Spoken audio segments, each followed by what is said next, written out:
सभी का वेलकम है हमारे इस यूट्यूब चैनल में। आज अपन जो चैप्टर चल रहा था इवोल्यूशन, उसका एंड पार्ट में आपके सामने लेकर इसके अंदर अपन इवोल्यूशन चैप्टर को पूरा कंप्लीट करने वाले हैं। अब देखो इसके अंदर अपन शुरुआत करते हैं। तो इसके अंदर है कि जो इवोल्यूशन है, उस इवोल्यूशन को देखते हुए अलग अलग थ्योरी देगी। अपन डार्विन की थ्योरी पढ़ते हैं। अब डार्विन की थ्योरी क्या कहती है कि जो ऑर्गेनिज्म के अंतर्गत इवोल्यूशन हो रहा है, उसकी रेट है वो डिपेंड करती है उसके लाइफ स्पेन पर। किस पर? लाइफ स्पेन पर। उस ऑर्गेनिज्म के लाइफ स्पेन पर उसकी जो इवोल्यूशन की रेट है वो डिपेंड करती है। ठीक है। उसके बाद दूसरा पॉइंट है जो डार्विन की थ्योरी, उसका फंडामेंटल एलिमेंट क्या है। इसका फंडामेंटल एलिमेट क्या है? तो वो आपका है नेचुरल सिलेक्शन। क्या है? Natural selection. अब ये नेचुरल सिलेक्शन क्या होता है, इसके बारे में मैं बात करने वाला हूँ डिटेल में। ओके, आपको मैं अभी समझा रहा हूँ, एक एग्जांपल के थ्रू समझा, इसके बारे में थोड़ी बात और डिटेल में बाद में कर रहा हूँ। ठीक है। अब नेचुरल सिलेक्शन का मतलब देखो, इसका मतलब ये होता है कि जो आपको पता है किसी भी जैसे रूम में वगैरह में आप क्या मच्छर वगैरह मारने जाते हो तो है ना, कुछ मच्छर वगैरह बच जाते हैं। तो उसका रीजन है कि उस मच्छरों में क्या है, यूजफुल वेरिएशन है। उसके अंतर्गत वो उस बैक्टीरिया के प्रति रेजिस्टेंस है। जो बैक्टीरिया आप केमिकल के अंदर यूज करते हैं उसके प्रति क्या है, रेजिस्टेंस है। इसलिए वो मॉस्कियो वगैरह मर नहीं पाते, वो जी जाते हैं, मतलब है ना। तो इसी को देखो, इसका मतलब ये हुआ कि जो है ना नेचर उसी को सपोर्ट करती है जो ऑर्गेनिज्म एनवायरनमेंट के प्रति क्या हो, एडेप्टेड हो, क्या हो, उसके प्रति वेल एडेप्टेड हो, उसी को नेचर क्या करती है, सपोर्ट करती है। ठीक है।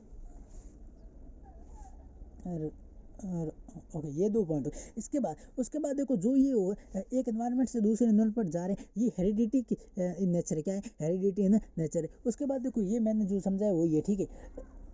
और ये जो अब देखो, उसके बाद जो ये डार्विन की थ्योरी है वो आपके इन्फ्लुएंस, जो ये डार्विन की थ्योरी ये प्रभावित हुई थी एक प्रिंसिपल पे, जिसे कहते हैं पॉपुलेशन का प्रिंसिपल। पॉपुलेशन का पर्पस जो आपका प्रिंसिपल दिया था वो दिया था थॉमस क्या माल्थस ने। इन्होंने क्या बताया, इन्होंने ऐसे बताया कि जो नेचर के अंदर का जो रिसोर्सेज है वो आपके लिमिटेड है। नेचर के अंदर का जो आपके रिसोर्सेज है वो आपके क्या है, लिमिटेड है। अगर मान लीजिए पॉपुलेशन बढ़ रही है, तो रिसोर्सेज की क्या आ जाएगी, इसकी रिसोर्सेज की कमी आ जाएगी। रिसोर्सेज की क्या आ जाएगी, कमी आ जाएगी। इस बात से, रिसोर्सेज वाली बात से क्या हो गई थी, डार्विन क्या हो गए थे, थोड़े प्रभावित हो गए थे। क्या हो गए थे? प्रभावित हो रहे गए थे। अब ये समझ आ गया। उसके बाद आता है कि आपको जो आपने थ्योरी पढ़ी डार्विन की, इसके मेन दो कंसेप्ट क्या है, मेन दो कंसेप्ट ऑफ डार्विन थ्योरी की क्या है, तो वो आपका ब्रांचिंग डिसेंट और नेचुरल सिलेक्शन। वो आपका नेचुरल सिलेक्शन। अपन बात करते हैं ब्रांचिंग डिसेंट के बारे में। आपके सामने आपके स्क्रीन पर देख रहे हैं ब्रांचिंग है, आपको देख रहे ब्रांचिंग है, डिसेंट। ब्रांचिंग डिसेंट का मतलब ये होता है, इसका मतलब होता है जैसे इसको मैं समझा रहा हूँ एग्जाम्पल के थ्रू, फिर आप ये डेफिनेशन वगैरह पढ़ लेना, कोई दिक्कत नहीं, समझ आ जाएगा। ठीक है। जैसे ये आपका कोई भी एक मिनट को, हाँ, जैसे ए नाम की कोई भी स्पीसीज है, उससे बी बन रही है। क्या बन रही है? बी बन रही है। उससे क्या बन रही है? बी बन रही है। बी से सी बन रही है, बी से सी बन रही है, और इससे डी बन रही है। और ये जो है ना, आपको ए से ये बी सी डी बने एक से, तो ये इन सब का क्या है, कॉमन एंसेस्टर। क्या है? कॉमन एंसेस्टर है। अब ए से ये सब बने, एक ब्रांच बन गई। इस ब्रांच को इन ब्रांच को जो है ना, कॉमन एंसेस्टर से जो ब्रांच बनती है ऑर्गेनिज्म की, उसी को अपन कहते हैं ब्रांचिंग डिसेंट। क्या कहते हैं? ब्रांचिंग डिसेंट कहते हैं। क्या कहते हैं? ब्रांचिंग डिसेंट कहते हैं। ओके, ये समझ आ गया। अब मैंने समझा वही। अब देखो, जो इसके अनुसार ये लिखा हो कि जो भी न्यू स्पीसीज बन रही है वो अराइज हो रही प्री एक्सिस्टिंग किसी कॉमन एंसेस्टर से हो रही, और इस प्रोसेस के समय क्या बनते हैं, डिफरेंट टाइप की ब्रांचेस बनती हैं। ठीक है। न्यू लाइन्स में बनती है, और उससे क्या हो जाते हैं, न्यू क्या हो जाती है, स्पीसीज का फॉर्मेशन होता है। उस समय क्या हो जाता है, उस समय न्यू स्पीसीज का क्या होता है, फॉर्मेशन हो गया। मैंने पढ़ा है वही है। ठीक है। ओके, ठीक है। एक हो गया। उसके बाद नेचुरल सिलेक्शन को थोड़ा बाद में पढ़ते, उससे पहले कुछ पॉइंट पढ़ते। उससे पहले है कि जो डार्विन के है ना मेन पॉइंट क्या है, डार्विन की थ्योरी है, डार्विनिज्म के मेन पॉइंट क्या है। तो मेन पॉइंट ये है कि जो एवरी लिविंग ऑर्गेनिज्म के पास कैपेसिटी है रिप्रोडक्शन की, क्या होती है, इमेंस कैपेसिटी होती है रिप्रोडक्शन की। पहला पॉइंट ये है।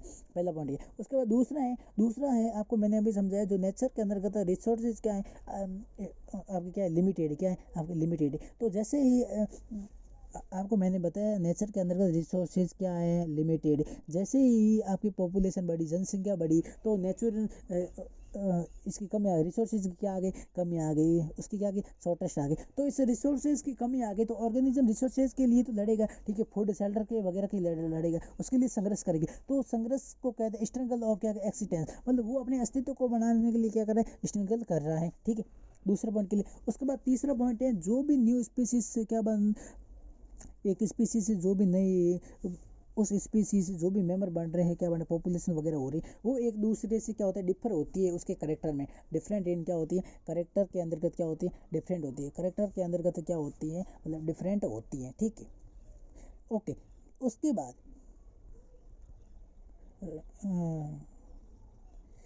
ओके वो एक मिनट ये हो गया, ठीक है। एक मिनट रुकना, ठीक है। ओके, जो मैंने ये समझा अभी तीसरे पॉइंट को मैं थोड़ा वापस कर रहा हूँ। इसका मतलब देखो तीसरे पॉइंट के अंदर ये है कि जो मतलब एक ऑर्गेनिज्म जो एक पीढ़ी से दूसरी पीढ़ी नहीं बन रही है, वो के उसके अंदर का जो मेंबर है उसके अंदर जो मेंबर है वो डिफरेंट होते हैं, क्या होते हैं डिफरेंट होते हैं उसके करेक्टर के अंदर का, एक दूसरे के करेक्टर के अंदर का डिफरेंट होते हैं। क्यों होते हैं? क्योंकि वहाँ पर क्या होता है वेरिएशन आ जाते हैं, क्या होता है अलग अलग वेरिएशन आते हैं, आपको पता है अलग अलग वेरिएशन आते हैं, अलग अलग चेंजेस आते हैं। अब है ना, मैंने पहले एक शब्द यूज़ लिया था यूजफुल वेरिएशन लिया था। अभी यूजफुल वेरिएशन होता क्या है? यूजफुल वेरिएशन का मतलब है ऐसे एक मिनट ऑर्गेनिज्म के अंदर ऐसे वेरिएशन जो उस ऑर्गेनिज्म को सर्वाइव के लिए, अगर मान ली अनफेवरेबल कंडीशन है फिर भी वो ऑर्गेनिज्म क्या करें ऑर्गेनिज्म सर्वाइव करे, तो उसे अपन यूजफुल वेरिएशन कहते हैं। क्या कहते हैं? यूजफुल वेरिएशन कहते हैं। ओके ओके, उसके बाद नेचुरल सिलेक्शन, उसके बाद क्या है उसके बाद है नेचुरल सिलेक्शन। अब नेचुरल सिलेक्शन का मतलब आप याद रखना, जो फिट है वही हिट है, जो फिट है वही हिट है। इसका मतलब ये है कि जिसके अंदर यूजफुल वेरिएशन है, जिसके अंदर ये यूजफुल वेरिएशन है और वो एक जो एक एनवायरनमेंट से दूसरे एनवायरनमेंट पर जाकर क्या हो जाता है एडेप्टेड हो जाता है, उसी को नेचर क्या करती है सिलेक्ट करती है, जिसके पास रिप्रोडक्शन की कैपेसिटी वगैरह ज़्यादा होती है, जो है ना एक एनवायरनमेंट से दूसरे एनवायरनमेंट जाकर क्या होता है वेल एडेप्टेड हो जाते हैं, वेल एडेप्टेड की कैपेसिटी होती है, उसी को अपन कहते हैं नेचुरल सिलेक्शन। क्या कहते हैं? नेचुरल सिलेक्शन कहते हैं। और देखो एक बार वापस सुन लो, ये नेचुरल सिलेक्शन क्या है। नेचुरल सिलेक्शन का मतलब है जो फिट है वही क्या है हिट है। इसका मतलब समझो, इसका मतलब ये है कि जब इसका मतलब ये है कि जो ऑर्गेनिज्म के अंतर्गत अगर मान ली यूजफुल वेरिएशन है और वो इन्वायरमेंट के प्रति क्या हो जाता है बेटर अडेप्टेड है, क्या है बेटर अडेप्टेड है, तो नेचर उसी को सेलेक्ट करती है जो ऑर्गेनिज्म क्या हो एडेप्टेड हो और उनके पास रिप्रोडक्शन की कैपेसिटी हो। तो इस प्रोसेस को इस नेचर जब सिलेक्शन करती है तो इस प्रोसेस को अपन नेचुरल सिलेक्शन कहते हैं। क्या कहते हैं? नेचुरल सिलेक्शन कहते हैं। ओके, समझ आ गया। एक ये देखो पांचवा देर का यूजुअल वेरिएशन आप देखो। अब है ना यूजुअल वेरिएशन होते हैं वो क्या होते हैं एक पीढ़ी से वन जनरेशन से नेक्स्ट जनरेशन तक क्या होता है ट्रांसमिटेड होते हैं। क्या होता है? ट्रांसमिटेड होते हैं। ठीक है, ये पॉइंट तो हो गया। हाँ भाई देखो ये पॉइंट हो गया। उसके बाद अपन पढ़ेंगे एविडेंस ऑफ नेचुरल सिलेक्शन। क्या पढ़ेंगे? Evidence of natural selection. तो पहला है इंडस्ट्रियल मेलेरिज्म। इंडस्ट्रियल मेलेरिज्म को दिया गया था जिस साइंटिस्ट का नाम था बर्नर्ड किटलवेल, और उन्होंने एक्सपेरिमेंट किया था मौत पर। उस मौत का नाम था बिस्टून बुटलेरिया। उन्होंने अपना एक्सपेरिमेंट दिया था। अब उनका एक्सपेरिमेंट क्या था उनके बारे में अपन बात करते हैं। उन्होंने पहले लिया था बिफोर इंडस्ट्रियलाइजेशन और उसके बाद लिया था आफ्टर इंडस्ट्रियलाइजेशन। ठीक है, अब बिफोर इंडस्ट्रियलाइजेशन का मतलब है उस समय इंडस्ट्री वगैरह नहीं थी, तो इंडस्ट्री वगैरह नहीं थी था इसका मतलब इन्वायरमेंट क्या था एकदम फ्री था, पॉल्यूशन से क्या था फ्री था, पॉल्यूशन किसी भी प्रकार का नहीं था। तो उस समय जो भी व्हाइट कलर की लाइकेन थी वो दिख नहीं रही थी। क्या नहीं हो रही थी? दिख नहीं, और उस समय दिख नहीं रही थी, तो उस समय वो ग्रो हो रही थी। उसमें देख क्यों नहीं रही थी? क्योंकि जो व्हाइट कलर की लाइकेन है वो छिप जाती थी, जो उसके आसपास मतलब आसपास के अंदर तो होते थे पेड़ वगैरह, उसके साल के अंदर बार के अंदर क्या हो जाती छिप जाती थी। तो उस समय व्हाइट कलर की लाइकेन क्या हो रही थी ग्रो हो रही थी, ग्रो हो रही। तो आसपास का एनवायरनमेंट क्या था साफ था, तो उस समय आसपास का एनवायरनमेंट साफ था, तो उस समय दिख रही थी ब्लैक वाली जो भी लाइकें थी उस समय वो दिख रही थी। ठीक है, उस समय दिख रही, तो वो ब्लैक कलर की दिख रही थी। तो वहाँ पर जितने भी शिकारी आते थे प्रेडिटर वगैरह आते थे वो ब्लैक वालों को खा जाते थे। क्या करते? ब्लैक कलर को खा जाते थे। तो उसमें ब्लैक वालों को खा जाते थे, तो ब्लैक वालों का उनका नंबर कम था, लेकिन वाइट वाले जो है उस समय क्या हो रहे थे इंक्रीज हो रहे थे। क्या हो रहे थे? इंक्रीजमेंट हो रहा था। ठीक है, एक हो गया। उसके बाद देखो आफ्टर इंडस्ट्रियलाइजेशन का मतलब है तो उस समय इंडस्ट्री वगैरह आ गई थी, तो SO2 के कारण क्या हो गया था आसपास क्या हो गया था पॉल्यूशन वगैरह हो गए थे। ठीक है, तो उस समय दिख रही थी, उस आसपास का वातावरण हो गया था ब्लैक, तो उस समय दिख रही व्हाइट वाली जो लाइकें थी वो ज़्यादा दिख रही थी। तो वहाँ पर आने वाले प्रेडेटर खा रहे थे व्हाइट वालों को खा रहे थे। उस समय उस समय वो खा रहे, तो उस समय क्या था व्हाइट वालों के नंबर कम थे। क्या थे? व्हाइट वालों के नंबर कम थे। और देखो उस समय क्या हो गई थी, उस समय हो गई इंक्रीज हो गई थी ब्लैक मौत, क्या हो गई थी इंक्रीज हो गई थी। ठीक है, अब देखो हाँ हो गया।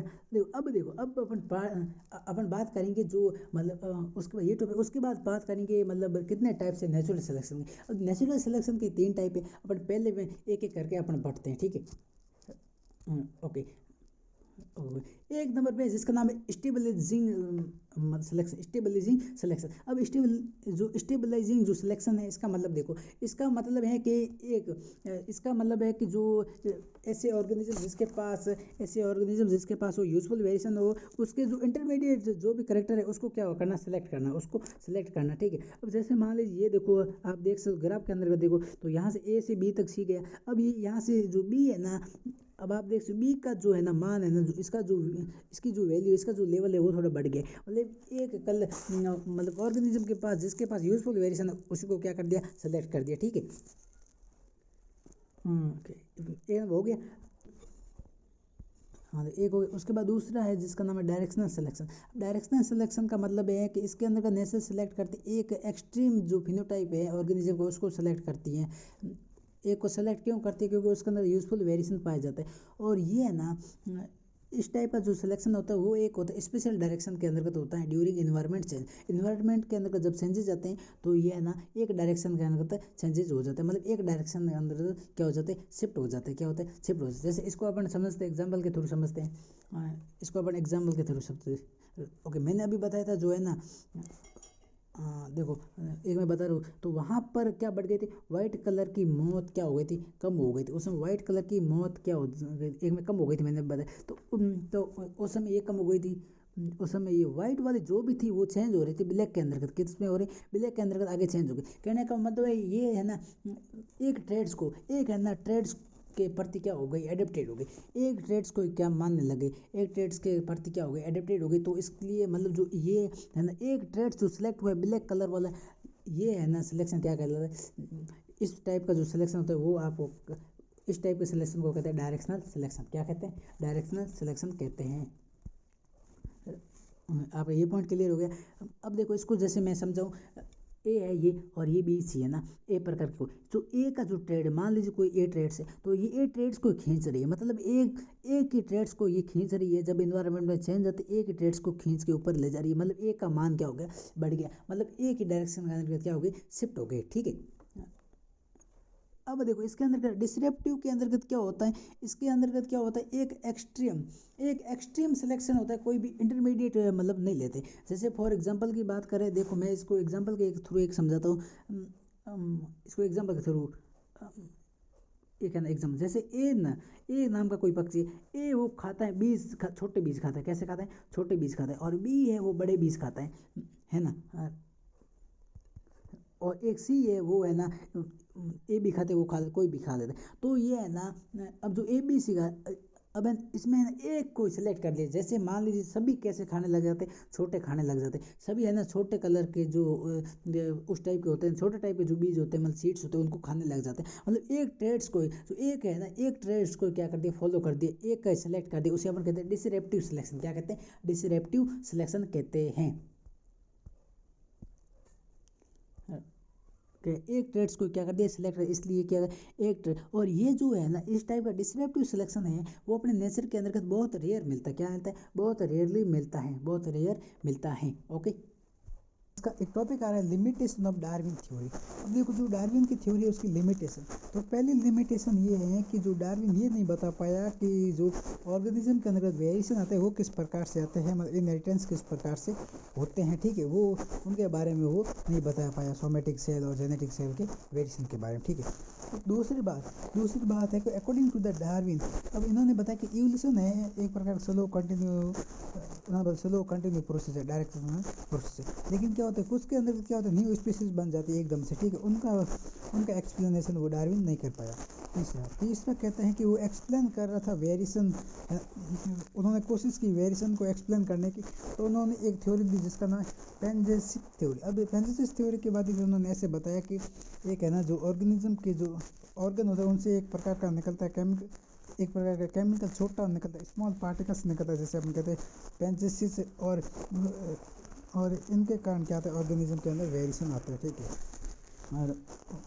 और एक सेल से दूसरे सेल के अंदर ट्रांसफ़र हो जाता है। तो ये पढ़ के छोड़ देना, ये कोई सही बात है नहीं, ठीक है।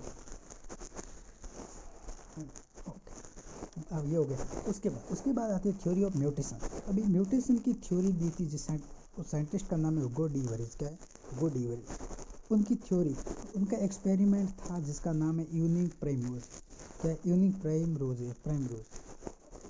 जैसे यूनिक प्राइमरोज का साइंटिफिक नाम है ओनोथेरा कैलेमार्किना। ठीक है। अब इस थ्योरी के अकॉर्डिंग क्या होता है कि जो एकदम से म्यूटेशन आता है जो ऑर्गेनिज्म के अंतर्गत, वो क्या होता है, एकदम से आने वाला चेंज है और वो आगे वेरिएशन आता है और उनसे न्यू स्पीसीज का फॉर्मेशन होता है। ठीक है। उसके बाद देखो हुगो डी वरिज क्या कहते हैं कि जो एसेंशियल क्या है, इसके लिए क्या है एसेंशियल है, इसके लिए ऑर्गेनिज्म के अंदर अगर मान लो वेरिएशन आता है तो उसके लिए लार्ज म्यूटेशन की आवश्यकता होती है, जिससे क्या आ जाता है, उसके अंदर वेरिएशन आ जाता है और उससे क्या होता है, न्यू स्पीसीज बन जाती है। लेकिन डार्विन कहता था उनके लिए कैसा, उनके लिए म्यूटेशन स्पॉन म्यूटेशन से जो कि गलत है। ठीक है। अब देखो उसके बाद एनसीईआरटी से लाइन है बच्चे कि जो म्यूटेशन है वो एक प्रकार का सडन प्रोसेस है, रैंडम है, फास्ट और क्या डायरेक्शन लेस प्रोसेस है। ठीक है। उसके बाद म्यूटेशन है ना, itself is a reason for the appearance of new species. ठीक है। ओके, देखो ये पॉइंट क्या कह रहा है कि जब एक पीढ़ी से नई पीढ़ी के अंदर वेरिएशन आता है तो उसके लिए जो म्यूटेशन होता है, उसके लिए जो लार्ज म्यूटेशन है उसे कहते हैं साल्टेशन। क्या कहते हैं? साल्टेशन कहते हैं। ठीक है। उसको कहते हैं साल्टेशन। उसके बाद आता है आर.डी. Weinberg principle. उसके आर.डी. वेनबर्ग प्रिंसिपल क्या कहते हैं, ये दोनों साइंटिस्ट अलग अलग है, उन्होंने ये थ्योरी दी है। ठीक है। इन थ्योरी के अनुसार क्या होता है, जब एक पीढ़ी से वन जनरेशन से नेक्स्ट जनरेशन के अंदर, जब एक जनरेशन से नेक्स्ट जनरेशन तब इसके अंदर क्या होता है, इसके अंदर होता है जीन और फ्रीक्वेंसी। देखो इसको थोड़ा समझा रहा हूँ, देखो वापस है ना, इसको देखो इस प्रिंसिपल के अनुसार क्या होता है कि एक जनरेशन से दूसरे जनरेशन तक क्या होता है, जीन की फ्रीक्वेंसी क्या रहती है, कांस्टेंट रहती है। क्या रहती है? कांस्टेंट रहती है। उसकी कांस्टेंट, इसी को कहते हैं आर.डी. Weinberg equilibrium. क्या कहते हैं? आर.डी. वेनबर्ग इक्विलिब्रियम, यहाँ पर इसका ये प्रिंसिपल है। ठीक है। उसके बाद ये प्रिंसिपल ओनली अप्लाइड होता है एकदम से करने वाले रिप्रोडक्शन ऑर्गेनिज्म, जो ऑर्गेनिज्म करते रहते हैं रिप्रोडक्शन, उनके लिए प्रिंसिपल क्या होता है, अप्लाई होता है। अब देखो ये जो दिख रही है, अब ये देखो ये इक्वेशन है, P plus Q equal to 1, ये इनकी इक्वेशन है। और देखो पी यहाँ पर कह रहा है, इसके अंदर पी का मतलब है, इसके अंदर फ्रीक्वेंसी बता रहा है, किसकी बता रहा है, डोमिनेंट एलील की फ्रीक्वेंसी बता रहा है। और उसके बाद क्यू दिख रहा है, वो बता फ्रीक्वेंसी बता रहा है रेसिसिव एलील की। अब देखो उसके बाद ये इक्वेशन के अपन ले लेंगे, बहुत साइड स्क्वायर ले लेंगे तो ये स्क्वायर आ जाएगा। देखो एक मिनट, देखो ठीक है, हो गया ये।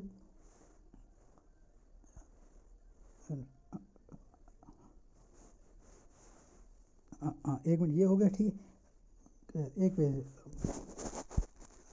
हाँ एक पेज पे देखो। हाँ अब उसके बाद पी स्क्वायर के बारे में बात करते, तो ये बता रहे होमोजाइगस, क्या बता, डोमिनेंट के बारे में बता रहे। और इसके बाद क्यू स्क्वायर बता रहे होमो, हाँ या अब ये क्यू स्क्वायर बता रहे होमोजाइगस, क्या बता रहे, रेसिसियो के बारे में बता रहे। और ये दोनों बता रहे हेटरोजाइगस के बारे में, डोमिनेंट के बारे में बता। ये ठीक है, एक बार पढ़ के।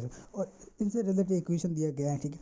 इनसे रिलेटेड इक्वेशन आपको सब वैल्यू दे रखी, पी प्लस, क्योंकि आपको निकालना है पी निकाल, क्योंकि वैल्यू दी है पी आ गया 0 पॉइंट से आ गया, 0 पॉइंट से, क्योंकि एक वैसे ये माइनस करोगे तो आपका 0 पॉइंट से आ जाएगा, ये आपका आंसर आ जाएगा। ठीक है। अब देखो उसके बाद मोस्ट इंपॉर्टेंट है जो इनका प्रिंसिपल था ना, आर.डी. वेनबर्ग का प्रिंसिपल, इनका जो प्रिंसिपल था ये इंपॉर्टेंट है। इनका प्रिंसिपल है ना, कौन कौन से फैक्टर से अफेक्ट हुआ था। तो देखो म्यूटेशन से होता है, और एक तो म्यूटेशन दूसरा है जिसका नाम है जेनेटिक है, क्या है, रिकॉम्बिनेशन। क्या है? जेनेटिक रिकॉम्बिनेशन है। ठीक है। देखो उसके बाद तीसरे फैक्टर का नाम है जीन फ्लो। उसके बाद है, उस फैक्टर का नाम है जेनेटिक ड्रिफ्ट, और उसके बाद है नेचुरल सेलेक्शन। तो ये 5 फैक्टर है, इन 5 फैक्टर से ये जो इनका प्रिंसिपल था क्या होता है, अफेक्ट होता है। ठीक है। अब ये जीन फ्लो होता क्या है, अब जीन फ्लो क्या होता है, जब क्या होता है, जीन का जो एक पीढ़ी से एक पॉपुलेशन दूसरे पॉपुलेशन पर क्या होता है, जीन का माइग्रेशन होता है, जीन का माइग्रेशन होता है, जीन का ट्रांसफर, उसे जीन ट्रांसफर कहते हैं। ठीक है। जब ये एक से ज़्यादा टाइम हो जाए, एक से ज़्यादा टाइम ये जीन ट्रांसफ़र हो जाए तो उसको कहते हैं जीन फ्लो। क्या कहते हैं? जीन फ्लो होने लगे। ठीक है। ओके, ये समझ आ गया। अब ये उसके बाद है जेनेटिक ड्रिफ्ट। देखो जेनेटिक ड्रिफ्ट का मतलब, देखो इसका मतलब यह था एकदम से सडनली जो चेंज आ जाता है। ठीक है। एकदम से कोई भी चेंज आ जाता है जीन फ्रीक्वेंसी के अंदर, तो उसे अपन कहते हैं जेनेटिक ड्रिफ्ट कहते हैं। ठीक है। ओके, ये जब है ना, उसके बाद क्या कह रहा है, the effect of genetic drift is seen more clearly in small population के अंदर देखता है। और अब देखो ये क्या होता है, जेनेटिक ड्रिफ्ट का मतलब होता है एकदम से कोई भी चेंज आ जाता है तो क्या करता है वो स्पीसीज है ना, एक जगह से दूसरी जगह पर जाकर वो रह जाती है, मतलब सेटल हो जाती है, ठीक है। अब देखो इसके इफेक्ट है ना, दो प्रकार के इफेक्ट होता है जेनेटिक ड्रिफ्ट, वो तो फाउंडर इफेक्ट। अब देखो फाउंडर इफेक्ट का मतलब मैं आपको समझा रहा हूँ, आप देखो ध्यान से सुनो। अब देखो फाउंडर इफेक्ट का मतलब देखो, इसको फाउंडर इफेक्ट का मतलब देखो, आपको माना है जैसे ए नाम की कोई स्पीसीज है, ठीक है, ए नाम की स्पीसीज है, ए नाम की स्पीसीज है, 5 ए नाम की कोई स्पीसीज है, ठीक है। अभी पांचों नाम, अब है ना कोई बीमारी आई तो ये 3 चले गए, 3 सेल बचे, अब है ना 3 सेल बचे। अब इन दोनों से अगर मान लीजिए कोई नई स्पीसीज बनी है दूसरी जगह पर, तो ये दोनों, इन दोनों के लिए ये फाउंडर है, क्या है, इन दोनों के लिए क्या है, फाउंडर है। तो ये मतलब कोई घटना के कारण ये घटना के कारण ये हुआ है, तो ये दोनों फाउंडर है इनके लिए, तो इसी को अपन फाउंडर इफेक्ट कहते हैं, इसी को अपन क्या कहते हैं, फाउंडर इफेक्ट कहते हैं, ठीक है।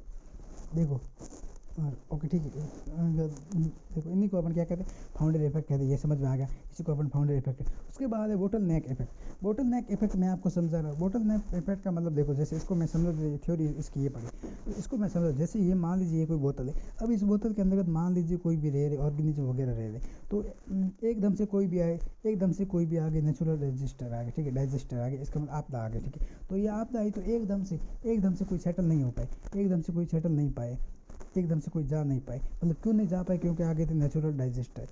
अब एक जगह से दूसरी जगह पर वो सेटल नहीं हो पाए एकदम से, ठीक है, वो क्या हो गया, डिक्रीज होने लगे, तो उसी को अपन वर्ड कहते हैं बोटल नेक इफेक्ट, क्या कहते हैं, बोटल नेक इफेक्ट कहते हैं, ठीक है। हाँ ओके ठीक। उसके बाद नोट देख रहा है कि जो migration of the section of population, एक एक पॉपुलेशन से other population are gene frequency change in उसके बाद क्या करें, change in origin as well as new. हाँ ये तो ठीक है। अब देखो इस पॉइंट का मतलब ये है कि जब एक पॉपुलेशन से दूसरी पॉपुलेशन बनती है तो वो है ना मतलब वो चेंज दोनों में आते हैं, ठीक है, वो तो सही है। उसके बाद आता है प्राइमेट ग्रुप। अभी प्राइमेट ग्रुप का मतलब क्या है, देखो इसके बारे में अपन बात करें, जो आपको ये देखकर प्राइमेट है ना, वो क्लास से, इनकी क्लास है मेमिलिया, इनकी क्लास है मेमिलिया से ये बिलोंग करते हैं, और इनके जो मेंबर होते हैं, इन ग्रुप के जो मेंबर होते हैं इसे कहते हैं प्राइमेट्स, क्या कहते हैं, प्राइमेट्स कहते हैं। अब आपको देख रहे हैं मंकी है और एपीज देख रहे हैं, ह्यूमंस देख रहे हैं, इसका एग्जांपल देख लो, इसका एग्जांपल मंकी का एग्जांपल देख रहे हैं, न्यू वर्ल्ड मंकी वगैरह देख रहे हैं, ओल्ड मंकी, दो प्रकार। उसके बाद एपीज की एग्जांपल है, चिंपैंजी हो गया, गोरिल्ला हो गया, गिब्बन हो गया, आपको ये दिख रही है। और इनका ओरिजिन हुआ है आपके मंकी से, किन से, मंकी से। और उसके बाद ह्यूमंस का आपका ओरिजिन हुआ है एपी से मोस्टली, ठीक है, ये आंकड़ा आप थोड़ा देख लें। उसके बाद एडिशनल पॉइंट क्या कह, एडिशनल पॉइंट कह रहा है कि जो, एक मिनट बनाए,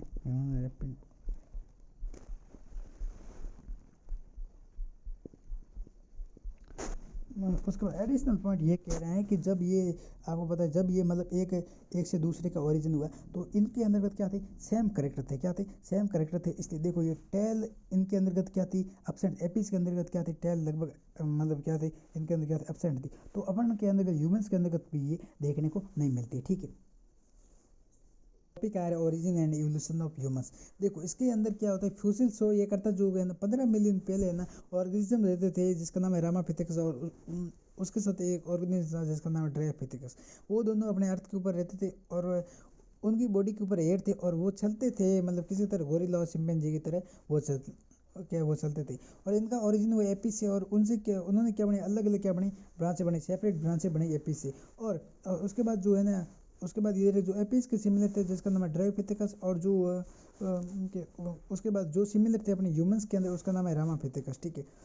उसके बाद देखो ये क्या करते थे, उनके बाद दो ऑर्गेनिज्म जिसका नाम इथोपिया, और उसके बाद जो ऑर्गेनिज्म जिसका इथोपिया, और उसके साथ एक ऑर्गेनिज्म जिसका नाम है तंजानिया। इथोपिया और उसके साथ ऑर्गेनिज्म था तंजानिया। इन दोनों के जो फीचर है वो बिलीव बताते हैं, जो इनके फीचर ये बताते थे कि वो चलते थे, मतलब अपने मैन की तरह जो चलते थे, वो ईस्टर्न अफ्रीका के अंतर्गत चलते थे।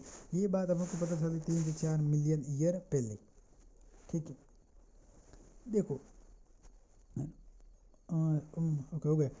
ओके उसके बाद पॉइंट देखा, जो इनकी जो हाइट थी, इनके जो हाइट थे, इनकी हाइट तो ज़्यादा नहीं थी, इनकी हाइट थी वो मतलब 4 फीट से क्या थी, कम थी। लेकिन ये क्या करते थे, एकदम सीधे अपनी तरह चलते थे दोनों ऑर्गेनिज्म, ठीक है। उसके बाद ऑर्गेनिज्म आ रहा है जिसका नाम उसके बाद जिसका नाम ऑस्ट्रेलोपिथेकस। अब देखो ये क्या था, उसके बाद ये लीव करता था, इसका लिव था वो था ग्रासलैंड के ऊपर ये रहता था, ईस्ट अफ्रीका के अंदर रहता था। ये बात अपन को पता चली 2 बिलियन ईयर पहले, 2 बिलियन ईयर पहले। उसके बाद और ओके हो गया।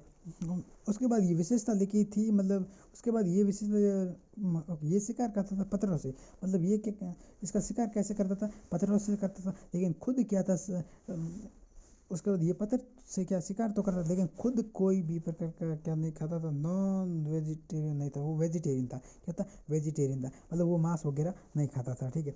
उसके बाद आता है होमो एबिल्स। उसके बाद होमो एबिल्स मतलब क्या है, उसके बाद ये याद रखना, होमो एबिल्स बच्चों ये याद रखना कि जो फर्स्ट ह्यूमन है क्या है, एक नंबर पे जो आए थे ना ह्यूमन, वो है ना। उसके बाद ये इम्पोर्टेंट है, इसकी जो ब्रेन कैपेसिटी है वो आपके 650 से 800 सीसी है, 800 सीसी है, ठीक है। उसके बाद इट वाज द वेजिटेरियन था और it did not eat meat, ये भी मीट नहीं खाते थे, ये दोनों मीट नहीं खाते थे, ठीक है, भले आदमी थे। और ये हो गया, ओके ओके हो गया, ओके देखो। उसके बाद उसके बाद स्पीशीज है जिसका नाम है होमो इरेक्टस। उसके बाद एक होमो इरेक्टस का जो ओरिजिन मतलब पता चला था, वो था ओरिजिन होता जावा के अंदर का 1.5 मिलियन ईयर पहले हुआ था, इसलिए इसको कहते हैं जावा मैन के नाम से जानते हैं। और इसकी ब्रेन कैपेसिटी, उसके बाद इसकी ब्रेन कैपेसिटी होती है 900 सीसी के आसपास होती है, ओके। और देखो, और इसकी खास बात है ये मीट खाते हैं, मतलब ये नॉन वेजिटेरियन है, ठीक है, ये मीट वगैरह खाते थे, ठीक है, और ये मीट वगैरह खाते थे, ठीक है। उसके बाद ओके ये गया, ओके ये गया, ओके। उसके बाद आता है निडल थियर। इसका जो है ना, इसका जो ओरिजिन था, इसका origin east and central Asia के अंदर हुआ था। और ये 1 लाख से 40,000 के बीच में बन गया, ये पता चला, ठीक है। अब उसके बाद ये यूज़ करते थे एनिमल हाइड प्रोटेक्ट, और ये क्या करते थे, अपने शरीर को ढकते वगैरह थे। और ये क्या करते थे, इनके जो भी एंसेस्टर की डेथ होती थी वो क्या कर उनको भी यूज कर देते थे ग्राउंड के अंदर का, तो मतलब ठीक है। और इसकी ब्रेन साइज है 17 सीसी, ये इंपॉर्टेंट है, 17 सीसी इसकी क्या है, ब्रेन साइज है, क्या है, ब्रेन की साइज है। उसके बाद आता है होमोसेपियंस, क्या आता है, उसके बाद आती है होमोसेपियंस। इसकी बात एक याद रखनी, होमोसेपियंस का जो ओरिजिन हुआ था वो था अफ्रीका के अंतर्गत हुआ था, और वो है ना दूसरी जगह पर फिर आगे धीरे धीरे आगे, ठीक है। उसके बाद आता है क्रो-मैगनन। उसके बाद क्रो-मैगनन है ना, वो ब्यूटीफुल पेंटिंग बनाते थे, ओके। ये ब्यूटी में क्या बनाते हैं, इसकी एक विशेषता, ये पेंटिंग बनाते थे ऑन द वॉल, ओके। बाद ये याद रखना, ये बात 1800 ईयर एगो, ठीक है। उसके बाद आता है मॉडर्न ह्यूमंस के बारे में बात करते हैं। मॉडर्न ह्यूमंस का जो ओरिजिन हुआ था वो हुआ था आइस एज, यानी कि हिम के आसपास। और ये वो इसका ओरिजिन हुआ था 75,000 साल से लेकर, इनका ओरिजिन स्टार्ट होता है 10,000, मतलब होता है 10,000 ईयर एगो, ठीक है। और ये याद रखना, एनसीईआरटी से पूछा गया बच्चे, जो है ना एग्रीकल्चर वगैरह हुई थी वो, उनका ओरिजिन होता है 10,000 ईयर्स एगो, ठीक है, 10,000 ईयर्स एगो हुआ था, ठीक है, ये थोड़ा याद रखना। उसके बाद ये तो एक्सपेरिमेंट दिया जिसका नाम है वेलिस ने एक एक्सपेरिमेंट दिया था, ठीक है, वेलिस ने एक एक्सपेरिमेंट दिया था। और वो क्या होता है, सेम टाइम पे वो दे रहा था डार्विन के समय, ठीक है, वो कंक्लूजन सेम, उनका मतलब सेम ही कंक्लूजन आया था, ये नोट के अंदर, ठीक है, ये तो एक्स्ट्रा है। उसके बाद एक टॉपिक आता है जिसका नाम है एडेप्शन। एडेप्शन का मतलब क्या होता है,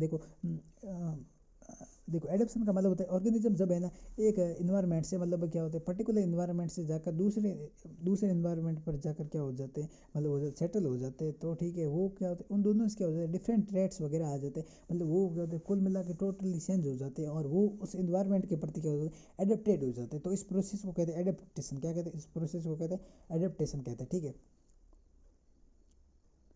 ओके। ये जो होता है ना, और एक ऑर्गेनिज्म एक जगह से दूसरे जगह पर जाकर जब होते एडेप्टेड होते तो इसको कई साल लगते हैं, ये क्या होता है लॉन्ग इवोल्यूशनरी प्रोसेस होता है, ठीक है, ओके। देखो ये चैप्टर तो आपका एंड हो गया, लेकिन मैं आपके सामने लेके आया हूँ बच्चे ये POQ बोर्ड एग्जाम ओके ये प्रश्न एक बार पूछा जाता है, मतलब चैप्टर तो कंप्लीट हो गया, लेकिन अगर आपको पूछ ले शॉर्ट भाषा में पूछ ले, अगर आपको पूछ ले डेफिनेशन पूछ ले स्पीसीज की, स्पीसीज क्या होता है, अपन ने पढ़ा है इतना पूरा चैप्टर, लेकिन अपन को पूछते स्पीसीज क्या होती है, ठीक है, ये पीवाई की एक बार पूछा गया शॉर्ट टाइप में, ठीक है, 1 नंबर में।